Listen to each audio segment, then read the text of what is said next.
वेङ्कटनाथार्यः कवितार्किककेसरी वेदान्ताचार्यवर्यो मे सन्निधत्तां सदा हृदि यो नित्यमच्युतपदाम्बुजयुग्मरुग्मव्यामोहतस्तरितराणि तृणाय मेने अस्मद्गुरोर्भगवतोऽस्य दयैकसिन्धोः रामानुजस्य चरणौ शरणं प्रपद्ये। व्यासाय विष्णुरूपाय व्यासरूपाय विष्णवे नमो वै ब्रह्मनिधये वासिष्ठाय नमो नमः। कृष्णाय वासुदेवाय हरये परमात्मने प्रणतक्लेशनाशाय ಗೋವಿಂದಾಯ ನಮೋ ನಮಃ. ಶ್ರೀಯಪ್ಪದಿಯಾದ ಸರ್ವೇಶ್ವರನು ಸಾಧು ಜನರನ್ನು ಸಂರಕ್ಷಣೆ ಮಾಡೋದಕ್ಕೋಸ್ಕರ ಅನೇಕ ವಿಧವಾದ ಅವತಾರಗಳನ್ನು ಮಾಡ್ತಾನೆ. ಅವತಾರ ಕಾಲದಲ್ಲಿ ತಾನು ಮಾಡಿದಂತಹ ಲೀಲಾ ವಿನೋದಗಳನ್ನು ಪೂರ್ವಾಚಾರ್ಯರು ಬಹಳವಾಗಿ ಕೊಂಡಾಡ್ತಾರೆ. ಶ್ರೀಮದ್ ಭಾಗವತ, ಶ್ರೀಮನ್ ಮಹಾಭಾರತ ಇತ್ಯಾದಿ ಗ್ರಂಥ ವಿಶೇಷದಲ್ಲಿ ಭಗವಂತನು ಕೃಷ್ಣಾವತಾರ ಕಾಲದಲ್ಲಿ ಮಾಡಿದಂತಹ ಲೀಲಾ ವಿನೋದಗಳನ್ನು ತೋರಿಸತ್ತೆ. ವೇದವ್ಯಾಸರು ಶ್ರೀಮದ್ ಭಾಗವತದಲ್ಲಿ ಕೃಷ್ಣಾವತಾರವನ್ನು ಪೂರ್ತಿ ತೋರಿಸ್ತಾರೆ. ಈ ಪರಿಯ ಸೊಬಗು ಇನ್ನಾವ ದೇವರಲ್ಲೂ ನಾ ಕಾಣೆ ಎಂಬಂತೆ ಕೃಷ್ಣಾವತಾರದಲ್ಲಿ ಪರಮಾತ್ಮನು ಪ್ರಕಟಪಡಿಸಿದಂತಹ ಸೌಂದರ್ಯ ಸೌಶೀಲ್ಯಾದಿ ಗುಣಗಳೆಲ್ಲ ತುಂಬ ಅಪೂರ್ವವಾದದ್ದು, ಅದ್ಭುತವಾದದ್ದು. ಕೃಷ್ಣನೆಂದರೆ ಎಲ್ಲ ಸಂತರಿಗೂ ಅಚ್ಚುಮೆಚ್ಚು ಎಂದು ಹೇಳಬಹುದು. ಶ್ರೀಮನ್ ಮಹಾಭಾರತ ಕೂಡ ಪಂಚಪಾಂಡವರ ದಿವ್ಯವಾದ ಚರಿತ್ರೆಯನ್ನು ತೋರಿಸಬೇಕಾದ್ರೆ ಕೃಷ್ಣ ಪರಮಾತ್ಮನ ಮಹಿಮೆಯನ್ನೇ ಹೇಳತ್ತೆ. ಮಹಾಭಾರತವನ್ನು ಪೂರ್ವಾಚಾರ್ಯರು ಪಂಚಮವೇದ ಎಂದು ಕೊಂಡಾಡ್ತಾರೆ. ವ್ಯಾಸೋಚ್ಛಿಷ್ಟಂ ಜಗತ್ಸರ್ವಂ ಎಂಬಂತೆ ಮಹಾಭಾರತದಲ್ಲಿ ಹೇಳದೇ ಇರುವಂತಹ ವಿಷಯವೇ ಇಲ್ಲ. ನಾವು ಲೋಕದಲ್ಲಿ ಯಾವ ವಿಷಯ ನೋಡಿದರೂ ಅದಕ್ಕೆ ಒಂದು ಸಂಬಂಧ ಮಹಾಭಾರತದಲ್ಲಿ ನಾವು ಹುಡುಕಬಹುದು, ನೋಡಬಹುದು. ಮನ್ವಾದಿ ಕೇಚಿತ್ ಭ್ರುವತೆ ಹ್ಯಾಸ್ತಿ ಕಾತಿ ತಥಾ ಪರೆ ತಥೋ ಉಪರಿಚರಾಧನ್ಯೇ ಭಾರತಂ ಪರಿಚಕ್ಷತೆ ಎಂದು ಮಹಾಭಾರತದ ವೈಶಿಷ್ಟ್ಯತೆಯನ್ನು ಪೂರ್ವಾಚಾರ್ಯರು ಕೊಂಡಾಡ್ತಾರೆ. ಮಹಾಭಾರತವನ್ನು 3 ರೀತಿ ನಾವು ಗಮನಿಸಬಹುದು. ಮನ್ವಾದಿ, ಇದನ್ನು ಮನಃಶಾಸ್ತ್ರ ಎಂದು ನೋಡಬಹುದು. ಅಂದರೆ ಸೈಕಲಾಜಿಕಲ್ ಡ್ರಾಮಾ ಅಂತ ಇಂಗ್ಲೀಷ್ನಲ್ಲಿ ಕರೀತಾರೆ ನೋಡಿ.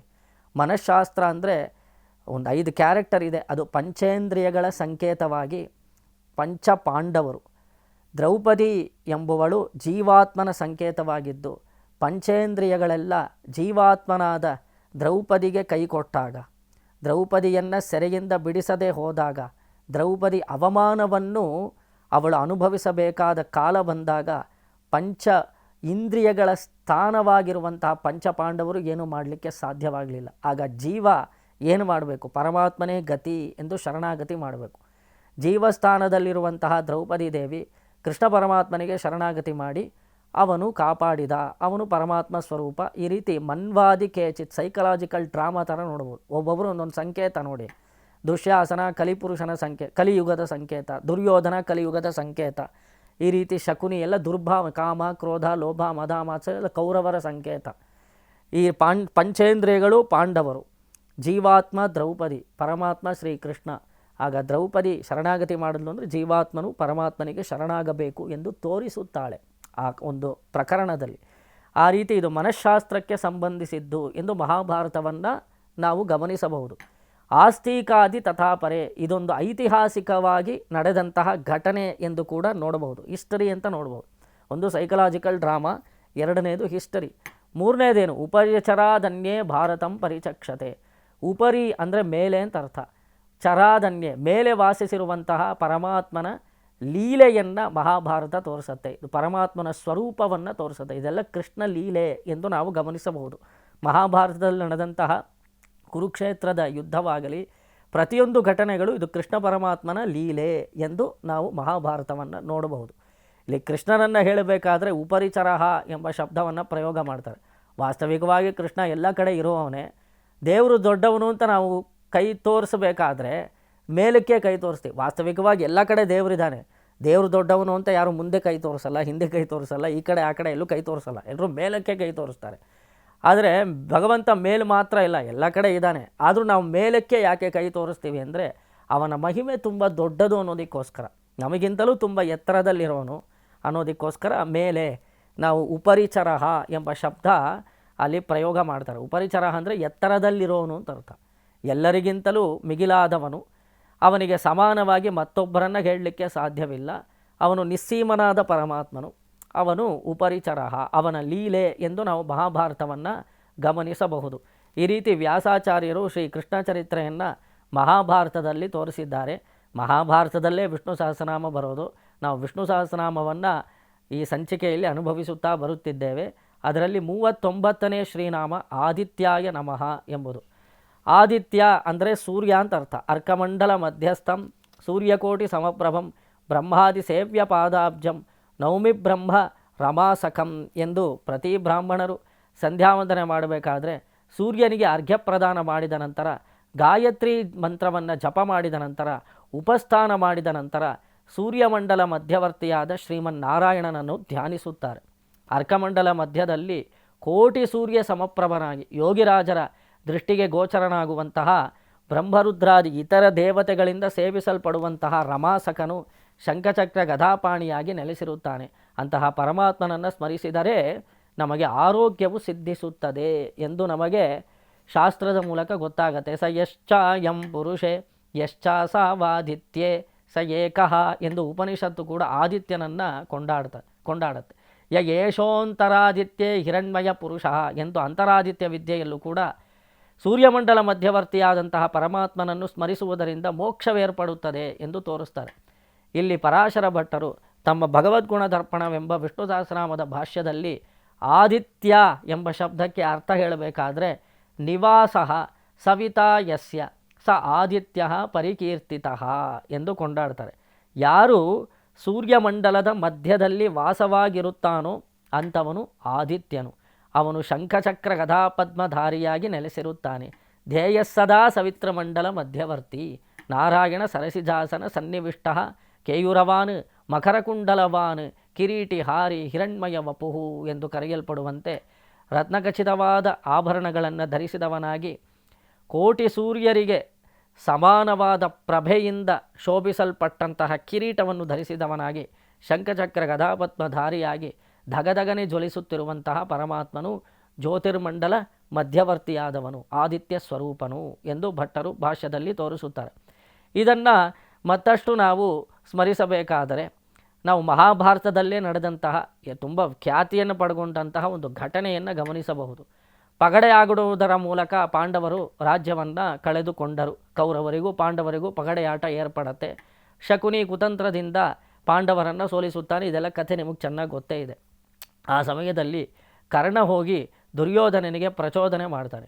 ನಾವ್ಯಾಕೆ ದ್ರೌಪದಿಯ ಮಾನಭಂಗ ಮಾಡಬಾರದು ಎಂದು ಹೇಳಿ. ನೋಡಿ, ಈ ಪ್ರಚೋದನಾ ಕಾರ್ಯವನ್ನು ಮಾಡಿದವನು ಕರ್ಣ. ನಾವು ಸಾಮಾನ್ಯವಾಗಿ ಕರ್ಣನನ್ನು ದೊಡ್ಡವರು ಅಂತ ಲೋಕ ಭ್ರಮಿಸ್ಬಿಟ್ಟಿದೆ. ಕರ್ಣನ ವ್ಯಕ್ತಿತ್ವ ವ್ಯಾಸಾಚಾರ್ಯರು ಅದು ನಕಾರಾತ್ಮಕವಾಗಿಯೇ ತೋರಿಸೋದು. ನಾವು ಸಾಮಾನ್ಯವಾಗಿ ಕರ್ಣನ ಹೀರೋ ಅಂತ ಭಾವಿಸ್ಬಿಟ್ಟಿದ್ದೀವಿ. ಆದರೆ ವ್ಯಾಸಾಚಾರ್ಯರು ಅವನನ್ನು ದೊಡ್ಡ ವಿಲನ್ ಅಂತಲೇ ತೋರಿಸ್ತಾರೆ. ವ್ಯಾಸರು ಕಣ್ಣಾರೆ ಕಂಡವರು ಕರ್ಣನನ್ನು. ಈ ಸಮಯದಲ್ಲಿ ನೋಡಿ, ದ್ರೌಪದಿ ದೇವಿಗೆ ಮಾನಭಂಗ ಮಾಡಬೇಕು ಎಂಬ ವಿಷಯವನ್ನು ದುರ್ಯೋಧನನ ಕಿವಿಗೆ ಹಾಕಿದವನೇ ಕರ್ಣ. ಅದಕ್ಕೆ ಪ್ರಚೋದನೆ ಕೊಟ್ಟವನೇ ಕರ್ಣ. ನೋಡಿ, ಹೇಳಿದ ತಕ್ಷಣ ದುರ್ಯೋಧನ ಏನು ಹೇಳ್ತಾನೆ, ದುಶ್ಯಾಸನನ್ನು ಕಳಿಸಿ ಆ ತುಂಬು ಸಭೆಗೆ ದ್ರೌಪದಿಯನ್ನು ಏಕವಸ್ತ್ರವನ್ನು ಹುಟ್ಟಿದಾಗಲೂ ಸಹ ಅವಳನ್ನು ಕರ್ಕೊಂಡು ಬಾ ಎಂದು ಹೇಳಿ ಆದೇಶ ಹೊರಡಿಸ್ತಾನೆ. ದುಶ್ಯಾಸನ ಧರಧರನೇ ದ್ರೌಪದಿ ದೇವಿಯನ್ನು ತುಂಬು ಸಭೆಗೆ ಎಳೆದೊಯ್ಯುತ್ತಾನೆ. ದ್ರೌಪದಿ ಗೋಗರೆಯುತ್ತಾಳೆ, ಅವಳು ಸಂಕಟ ಪಡುತ್ತಾಳೆ, ಅಳುತ್ತಾಳೆ. ಆ ಸಭೆಯಲ್ಲಿದ್ದಂತಹ ಉತ್ತಮೋತ್ತಮರು ಭೀಷ್ಮಾಚಾರ್ಯರು ಕೂತಿದ್ದಾರೆ, ದ್ರೋಣಾಚಾರ್ಯರು, ಕೃಪಾಚಾರ್ಯರು ಎಲ್ಲರೂ ಕೂತಿದ್ದಾರೆ. ಅವರ ಹತ್ರ ನ್ಯಾಯ ಕೇಳ್ತಾಳೆ ದ್ರೌಪದಿ ದೇವಿ. ಆಗ ಅವರ ಬಳಿ ಒಂದು ನ್ಯಾಯ ಕೇಳ್ತಾಳೆ. ಧರ್ಮರಾಜ ತಾನು ಜೂಜಾಟ ಆಡಿ ತಾನು ಸೋತು ಆಮೇಲೆ ನನ್ನನ್ನು ಪಣದಲ್ಲಿಟ್ಟನೋ ಅಥವಾ ಮೊದಲು ನನ್ನನ್ನು ಪಣಕ್ಕಿಟ್ಟು ಆಮೇಲೆ ಅದಾದ ನಂತರ ತಾನು ಸೋತನೋ ಅಂತ ಕೇಳಿದಾಗ ಅವರಲ್ಲಿ ಉತ್ತರವೇ ಇಲ್ಲ. ಆದರೆ ಧರ್ಮರಾಜ ಮೊದಲು ತಾನು ಸೋಲ್ತಾನೆ, ಆಮೇಲೆ ದ್ರೌಪದಿ ದೇವಿಯನ್ನು ಪಣಕ್ಕಿಡ್ತಾನೆ. ಹಾಗಿದ್ದರೆ ಅದು ಆಟವೇ ಸಲ್ಲದು. ಆ್ಯಕ್ಚುಲಾಗಿ ವಾಸ್ತವಿಕವಾಗಿ ನೋಡಿದ್ರೆ ಆಟ ಸಲ್ಲದು. ತಾನೇ ಸೋತಿರಬೇಕಾದ್ರೆ ತಾನು ಹೇಗೆ ಮತ್ತೊಬ್ಬರನ್ನು ಪಣದಲ್ಲಿಡೋದಕ್ಕೆ ಸಾಧ್ಯ? ಅದನ್ನು ಧರ್ಮ ಸೂಕ್ಷ್ಮ. ಅದಕ್ಕೆ ಆ ಸಭೆಯಲ್ಲಿ ಯಾರು ಅದನ್ನು ನ್ಯಾಯ ದ್ರೌಪದಿಯ ಪರವಾಗಿ ಹೇಳೋದಕ್ಕೆ ಹೋಗೋದೇ ಇಲ್ಲ. ಭೀಷ್ಮರನ್ನು ಕೇಳ್ತಾಳೆ, ದ್ರುಪದನನ್ನು ಎಲ್ಲ ಅಲ್ಲಿರುವಂತಹ ದ್ರೋಣಾಚಾರ್ಯರನ್ನು ಕೇಳ್ತಾರೆ. ಅಲ್ಲಿ ಆ ಸಭೆಯಲ್ಲಿದ್ದಂಥ ಎಲ್ಲ ಹಿರಿಯರನ್ನು ಕೇಳ್ತಾಳೆ ದ್ರೌಪದಿ ದೇವಿ. ಯಾರು ಕೂಡ ಈ ವಿಷಯದಲ್ಲಿ ನ್ಯಾಯಸಮ್ಮತವಾಗಿ ನಡೆದುಕೊಳ್ಳೋದಿಲ್ಲ. ಆಗ ಪಂಚಪಾಂಡವರು ಕೂಡ ತಾವು ತಲೆ ಮೇಲೆ ಕೈ ಇಟ್ಕೊಂಡು ಇದು ಏನು ಮಾಡೋದು ಅಂತ ಗೊತ್ತಾಗದೆ ಅವರು ಕೂತಿದ್ದಾರೆ. ಆ ಸಮಯದಲ್ಲಿ ದುಶ್ಯಾಸನ ಆ ತುಂಬು ಸಭೆಯಲ್ಲಿ ದ್ರೌಪದಿಯ ಮಾನಭಂಗಕ್ಕೆ ಯತ್ನ ಪಡುತ್ತಾನೆ. ಅವಳುಟ್ಟಿರುವಂತಹ ಸೀರೆಯನ್ನು ಎಳೆಯೋದಕ್ಕೆ ಪ್ರಾರಂಭಿಸುತ್ತಾನೆ. ಓ ಷಾಡ್ಗುಣ್ಯ ಐಶ್ವರ್ಯಶಾಲಿ ಭಗವದ್ದೇಹಿ ಪಾಂಚಾಲಿ ಪ್ರಾಣಕ್ಕೆ ನೀನೊಬ್ಬನೇ ಸ್ನೇಹಿ, ಹಗಲಿಗುಡಿಸಿದ ಕತ್ತಲೆಯ ಸೀರೆಯನು, ಕುರುಡು ಸಂತತಿಯಿಂದ ನೀಕಾಯ ಧೀರೆಯನು ಎಂದು ದ್ರೌಪದಿ ದೇವಿ ಪರಮಾತ್ಮನಿಗೆ ಪ್ರಾರ್ಥನೆ ಮಾಡಿದ ತಕ್ಷಣ ಪರಮಾತ್ಮನು ಷಡ್ಗುಣಪೂರಿತನಾದವನು. ಹೇ ಕೃಷ್ಣ ದ್ವಾರಕಾವಾಸಿನ್ನೇ ಎಂದು ಹೇಳಿ, ದ್ವಾರಕೆಯಲ್ಲಿ ನೆಲೆಸಿರುವಂತಹ ಕೃಷ್ಣ ಪರಮಾತ್ಮನೇ, ನೀನು ದ್ವಾರಕೆಯಲ್ಲಿರಬಹುದು, ಆದರೆ ನೀನು ಸರ್ವವ್ಯಾಪಕನಲ್ಲವೇ, ನೀನು ನಮ್ಮನ್ನು ಕಾಪಾಡಬೇಕಲ್ಲವೇ ಎಂದು ತನ್ನ ಕೈಯನ್ನು ಮೇಲಕ್ಕೆತ್ತಿ ಧ್ಯೇಯ ಸದಾ ಸವಿತ್ರ ಮಂಡಲ ಮಧ್ಯವರ್ತಿ ನಾರಾಯಣ ಸರಸಿಜಾಸನ ಸನ್ನಿವಿಷ್ಟ ಕೇಯೂರವಾನ್ ಕಿರೀಟಿಹಾರಿ ಮಕರಕುಂಡಲವಾನ್ ಹಿರಣ್ಮಯ ವಪುಃ ಧೃತ ಶಂಖಚಕ್ರ ಗದಾಪಾಣೆ ದ್ವಾರಕಾ ನಿಲಯಾಚ್ಯುತ ಗೋವಿಂದ ಪುಂಡರೀಕಾಕ್ಷ ರಕ್ಷಮಾಂ ಶರಣಾಗತಾಂ ಎಂದು ದ್ರೌಪದಿ ದೇವಿ ಶರಣಾಗತಿ ಮಾಡ್ತಾಳೆ. ಶಂಖಚಕ್ರ ಗದಾಪಾಣೆ, ನಿನಗೆ ಪಂಚಾಯುಧಗಳಿದೆ, ಆದರೆ ಅದನ್ನು ಯಾವುದಾದ್ರೂ ಒಂದಾಯುಧ ಪ್ರಯೋಗ ಮಾಡಿ ಈ ದುಷ್ಟನ ಒಂದು ದುರುಳತನದಿಂದ ನನ್ನನ್ನು ಬಿಡಿಸಬೇಕು. ಈ ಪಂಚಾಯುಧಗಳು ಈ ಪಂಚಪಾಂಡವರಂತೆ ಸೋತು ಹೋದವೆ, ಅದರಲ್ಲಿ ಯಾವುದಾದ್ರೂ ಒಂದು ಆಯುಧದಿಂದ ನನ್ನನ್ನು ಕಾಪಾಡು. ನೀನು ಸವಿತ್ರಮಂಡಲ ಮಧ್ಯವರ್ತಿಯಾಗಿದ್ದೀಯೆ, ಶಂಖಚಕ್ರ ಗದಾಪಾಣಿಯಾಗಿದ್ದೀಯೆ, ನೀನು ದ್ವಾರಕೆಯಲ್ಲಿ ವಾಸವಾಗಿದ್ದೀಯೆ. ಶಂಖಚಕ್ರ ಗದಾಪಾಣೇ ದ್ವಾರಕಾ ನಿಲಯಾಚ್ಯುತ ಗೋವಿಂದ ಪುಂಡರೀಕಾಕ್ಷ, ಗೋವಿಂದ ಎಂದು ಕರೆದ ಮಾತ್ರಕ್ಕೆ ನೀನು ಗೋವುಗಳನ್ನು ಮಾತ್ರ ಕಾಪಾಡುತ್ತೀಯೋ, ನನ್ನಂಥ ಅಬಲೆಯನ್ನು ನೀನು ಕಾಪಾಡುವುದಿಲ್ಲವೋ ಎಂದು ಹೇಳಿ ಪರಮಾತ್ಮನಿಗೆ ಶರಣಾಗತಿ ಮಾಡಿದ ತಕ್ಷಣ ಭಗವಂತ ಅಕ್ಷಯ ವಸ್ತ್ರವನ್ನು ಕೊಡ್ತಾನೆ.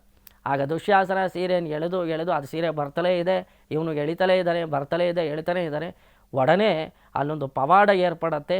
ಅಲ್ಲಿ ಎಲ್ಲರ ಕಣ್ಣು ಕಾಣಿಸದೇ ಹೋದಾಗ ಎಲ್ಲರ ಕಣ್ಣಿಗೂ ಒಂದು ವಿದ್ಯುತ್ ಸಂಚಾರವೇರ್ಪಟ್ಟು ಎಲ್ಲರ ಕಣ್ಣು ಕುಕ್ಕೋಗ್ಬಿಡತ್ತೆ, ಎಲ್ಲೋ ಅಂಧಕಾರ ತುಂಬಿಡತ್ತೆ. ಆ ಸಮಯದಲ್ಲಿ ಒಂದು ಪವಾಡ ನಡೆಯುತ್ತೆ.